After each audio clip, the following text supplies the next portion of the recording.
Hello students, now I am going to discuss a very important topic of English grammar, and that is finite and non-finite verbs.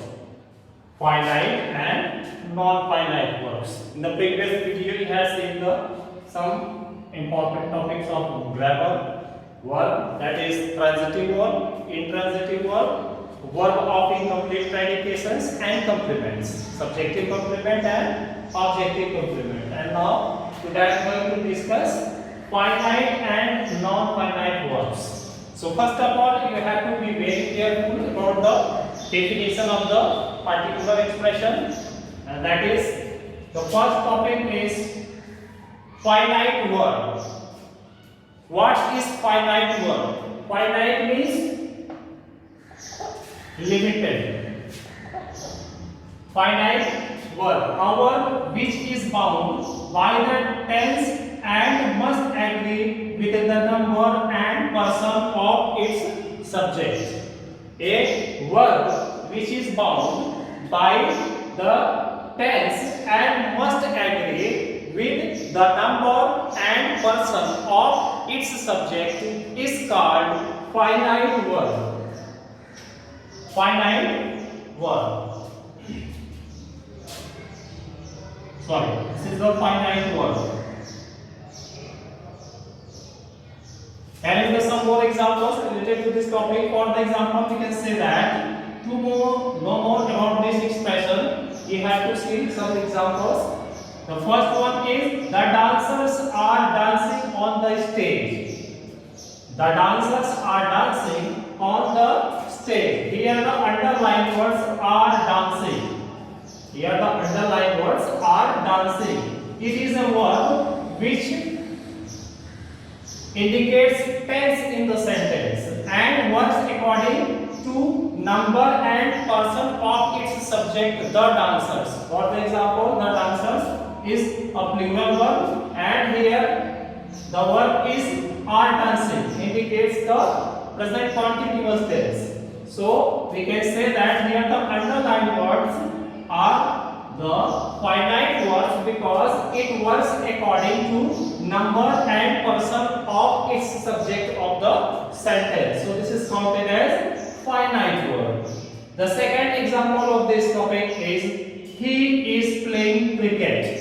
He is playing cricket. Here the underlined words is playing is a finite verb because it indicates or shows tense in the sentence and works according to number and person of its subject he. So this is also counted as finite verb. So you can say that a verb which is bound by the tense and works according to number and person of its subject in a sentence, this is called the finite verb. This is called the finite verb.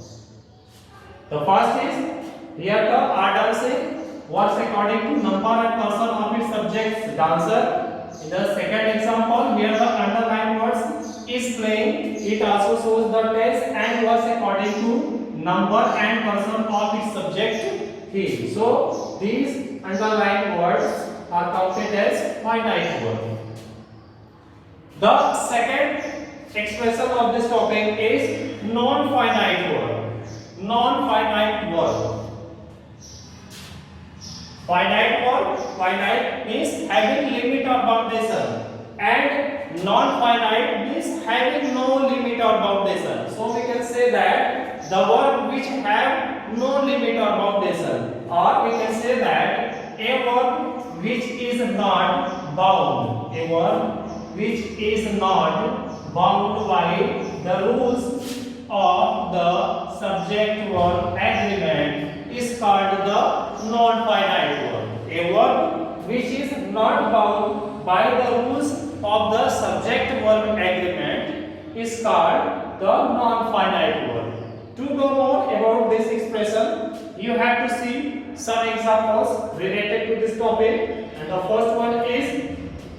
first example is Raman loves playing cricket. Raman loves playing cricket. Here in the first sentence, the underlined word playing is a non-finite word because it doesn't have any subject and doesn't work according to number and person of the subject. So this is also counted as non-finite word.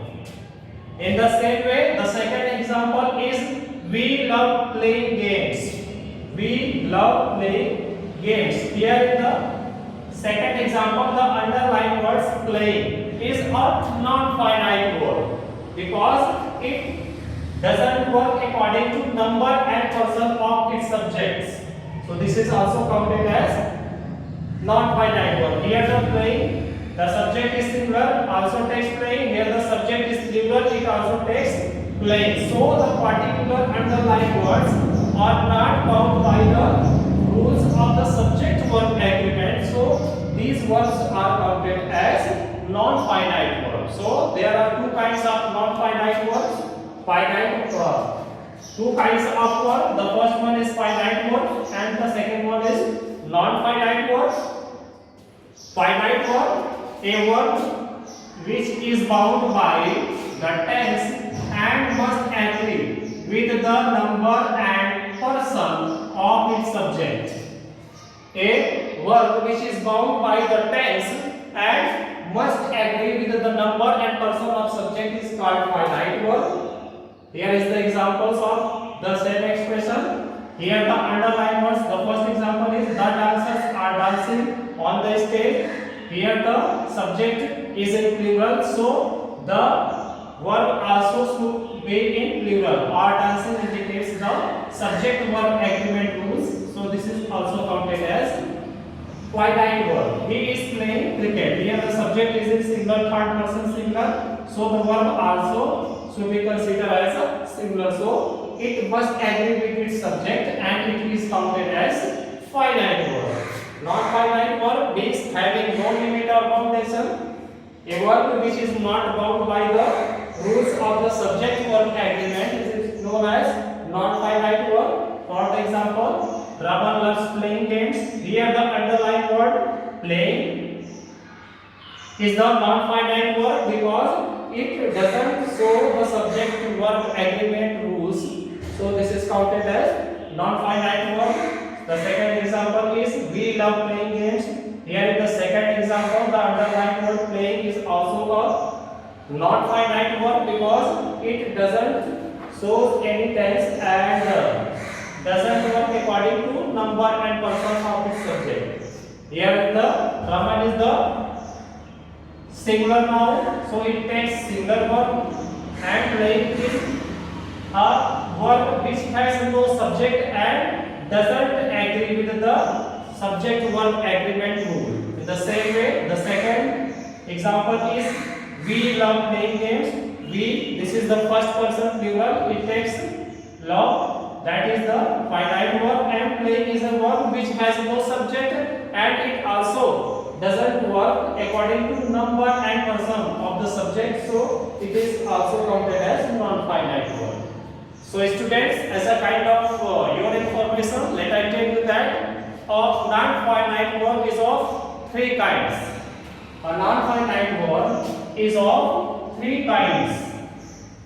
The first one is infinitive. The first kinds of in non-finite is infinitive. The second is the participle, and the third is the gerund. The infinitive, the participle, and the gerund. So first of all, we have to be careful about the description or details about all these three words.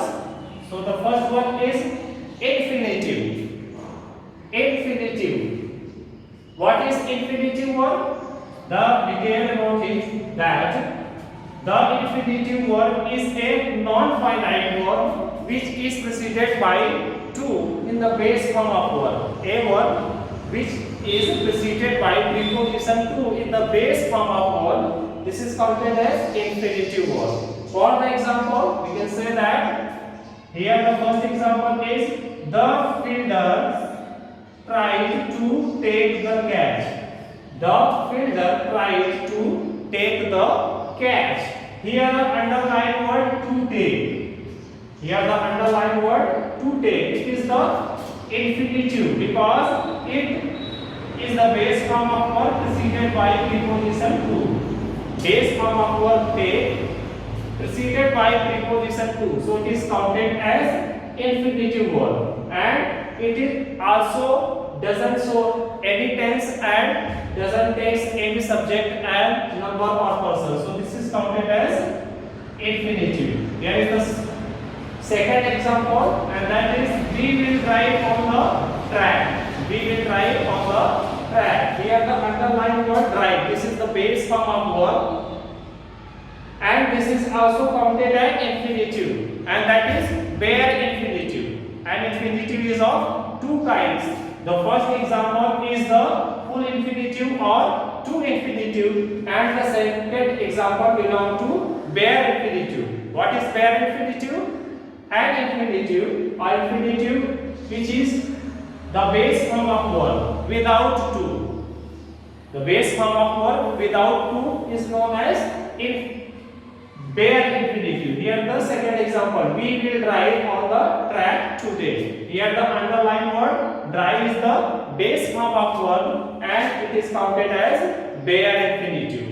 So students, as a kind of your information, I have already told you that the an infinitive is of two kinds of infinitive. The first one is to infinitive. It is also known as full infinitive.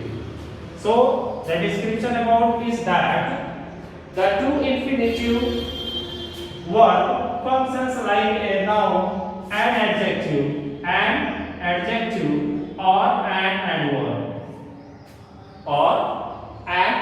For example, we can say that I want to improve my English speaking. I want to improve my English speaking skill. Here the underlined word to improve. This is the base form of verb preceded by preposition to. So it is counted as to infinitive or full infinitive. Here is the second example. In the same way, the second one is that she wanted to get the prize. She wanted to get the prize. Here the underlined word to get. It is also a to infinitive or full infinitive because it is the base form of verb preceded by to. So we can say that the base form of verb which is preceded by preposition to in a sentence, this is counted as to infinitive or full infinitive. So students, this is the first part of the following topic, finite and non-finite verb, and you have to wait for the remaining part of this topic in the next video. Okay students, thank you very much.